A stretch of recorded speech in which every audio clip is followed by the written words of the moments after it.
Hey, what's going on, y'all? Now I know I'm late on this, but I thought I'd add my 2 cents into this. This actually occurred 2 days ago.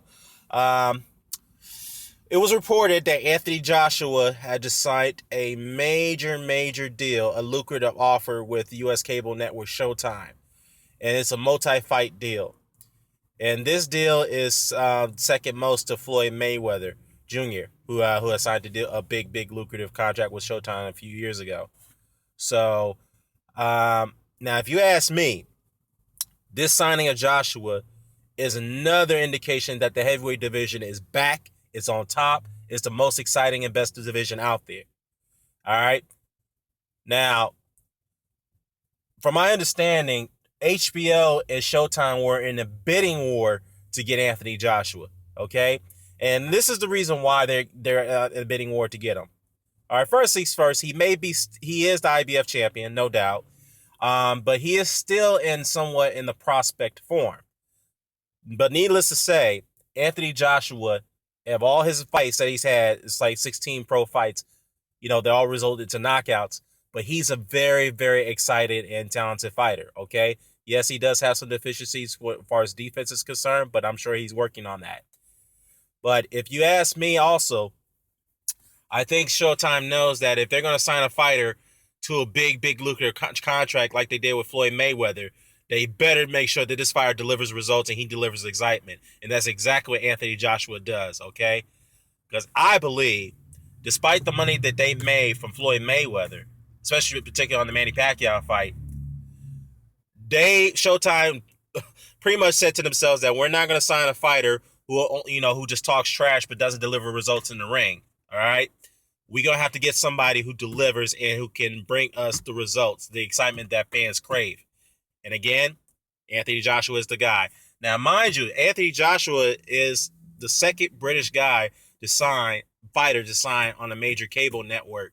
The first guy was Lennox Lewis back in the 90s. Okay, we all know that Lennox became a great heavyweight, Hall of Famer, all-time great, I should say, and, whatnot. But another reason why this deal was made was because Eddie Hearn had came out and said that Deontay Wilder was another reason why, was probably another major reason why they signed this deal. Because we all know Wilder is signed with Showtime. He fights on Showtime. And if he does get past Povetkin, the fight, and if Joshua gets past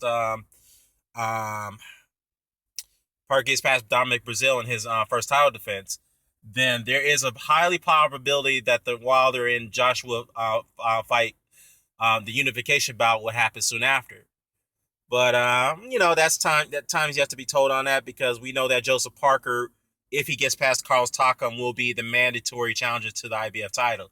So that would be another good thing too, because now that Joshua is signed with Showtime, out here in America, the American audience will now get a chance to be familiar with the guy.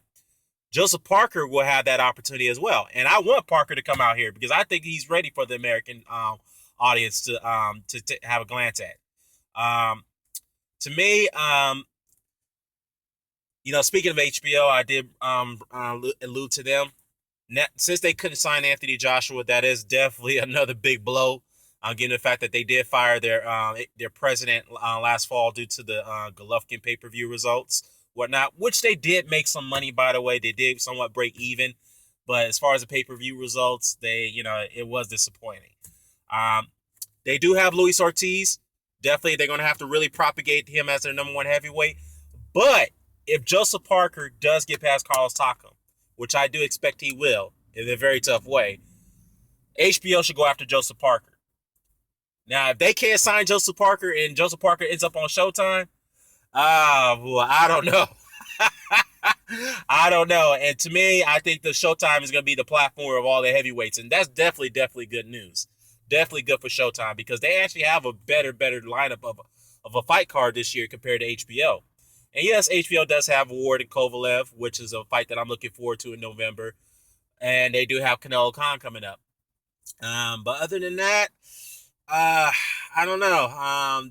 The other cards they have, it's kind of questionable, but we'll see. But I don't think it really stack up to the ranks of Showtime. So, Yes, definitely good news. And yeah, I'm looking forward to these unification bouts that will be unfolding at some point. Tyson Fury, if he gets past Klitschko, and by the way, not Showtime, HBO will be broadcasting that fight, the rematch, I believe, with Klitschko and Fury. Now, if Fury gets past Klitschko, will HBO keep Fury? Hopefully, they'll sign him. We'll see, but it could be possible that Fury will go on Showtime. So that's a high probability.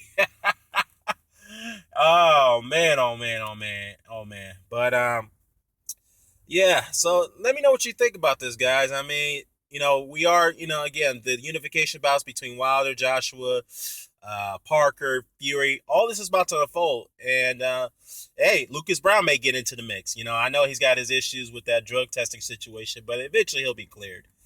But other than that, who you think is going to be the top heavyweight that's going to come through all this? Who's going to come on top from all this situation? Do you think it's going to be Anthony Joshua? Do you think it's going to be Deontay Wilder? Do you think it's going to be Luis Ortiz? Do you think it's Tyson Fury? Do you think it's going to be Joseph Parker?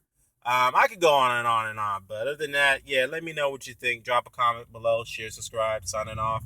Peace.